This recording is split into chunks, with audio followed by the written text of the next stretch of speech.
stato un pioniere della miniera di Montevecchio, un minatore a mazzetta, uno che conosceva i segreti del mestiere.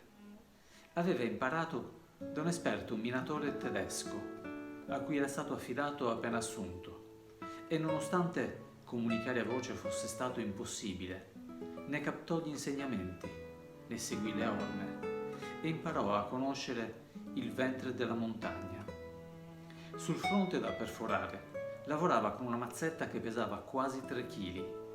Batteva per ore, muovendosi a disagio per lo spazio angusto o piegato in due quando la galleria era troppo bassa.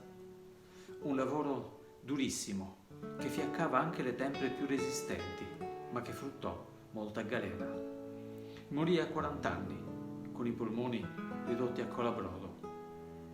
Suo padre era stato minatore. Aveva lavorato nella malfamata miniera di Piccarinna. Umida, rischiosa, ma produttiva, con la perforatrice ad aria compressa, troppo polverosa per non seccargli i polmoni. Morì giovane, sputando sangue e cercando aria con gli occhi sbarrati dalla disperazione per la famiglia numerosa che lasciava. Ivo aveva seguito la tradizione di famiglia ed era andato ad occupare il posto vacante del padre. Il più grande di 6 figli, giovane e pieno di sogni. I sogni li dimenticò. In miniera ebbe la fortuna di trovare un maestro che insegnò anche a lui come si lavorava in galleria e come stare in guardia contro i pericoli. Gli aveva ripetuto più e più volte che la montagna bisogna amarla ed ascoltarla. L'impatto col sottosuolo era stato duro, dalla luce al buio, dagli ampi spazi a luoghi angusti, bui, tetri e umidi, un salto nel vuoto. La prima volta che adoperò la perforatrice rimase stordito. Oltre che la gabbia toracica, tutti i visceri tremarono all'unisono e non sentì altro che un rumore assordante, continuo, martellante, che si amplificava nel suo cervello togliendogli i pensieri. Quella perforatrice, che pesava appena 15 kg, diventò un aggravio insopportabile che lo fece barcollare all'indietro, ma la mano pronta, ferma e rassicurante del maestro lo tenne saldo. Era stato il battesimo col sottosuolo. Giorno dopo giorno imparò a convivere con la macchina diventando esperto. Col tempo aveva superato il maestro e tutti lo consideravano un eccellente perforatore. Era sempre negli avanzamenti, in frontiera. Faceva strada agli altri, intuiva i pericoli e più di una volta aveva previsto smottamenti e frane e si era messo in salvo portandosi appresso il compagno e l'attrezzatura. Era un minatore speciale, uno di quelli che quando fondava la BBR nell'Avena era capace di produrre una gran quantità di minerale, lavorando per ore senza interruzione, finché le sue mani non rispondevano più per uno strano formicolio che diventava torpore. Lavorava cottimo. Aveva firmato il patto aziendale nel 1951, dopo un triste e lungo sciopero, con rabbia, controvoglia e per necessità. Aveva una famiglia e voleva che i figli andassero a scuola. Li voleva diversi da lui, da suo padre, da suo nonno.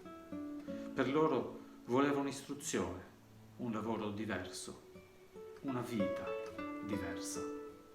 I minatori avevano firmato il patto aziendale e anche lui, ma lo riteneva ingiusto, inumano e spietato.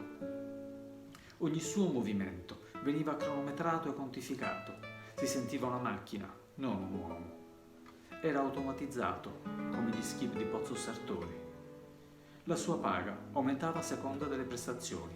Più prestazioni, più soldi nella busta paga. Il patto era stato chiaro. 21 giorni di lavoro continuato senza un giorno di interruzione. Niente malattia, né permessi. Continuità e produzione. Per lui il motto era diventato produrre, ammalarsi mai. Il resto non contava. Vicino alla moglie che stava per partorire, rimase una vicina di casa. Lui uscì per non perdere la giornata.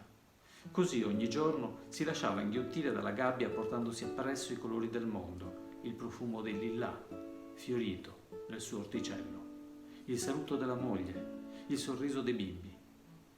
Il rumore metallico del cavo che scorreva fin nelle profondità della terra gli feriva le orecchie e gli faceva stridere i denti. Stretto ai compagni, in quel quadrato di ferro percepiva i loro respiri corti, sentiva l'odore del carburo delle candele spente, pensava alla fatica che sarebbe iniziata di lì a poco. L'atterraggio brusco della gabbia gli procurava un malessere che gli faceva contrarre la bocca dello stomaco in una morsa dolorosa. La sensazione del vuoto si propagava nelle viscere e piccole, gelide gocce di sudore gli scorrevano lungo la schiena, facendolo rabbrividire, come se avesse ricevuto una scossa di corrente. Passeggera, per fortuna. Appena il compagno gli dava un leggero colpo di mano per farlo uscire, metteva il piede sulla terra umida della galleria e camminava come un automa fino al posto di lavoro.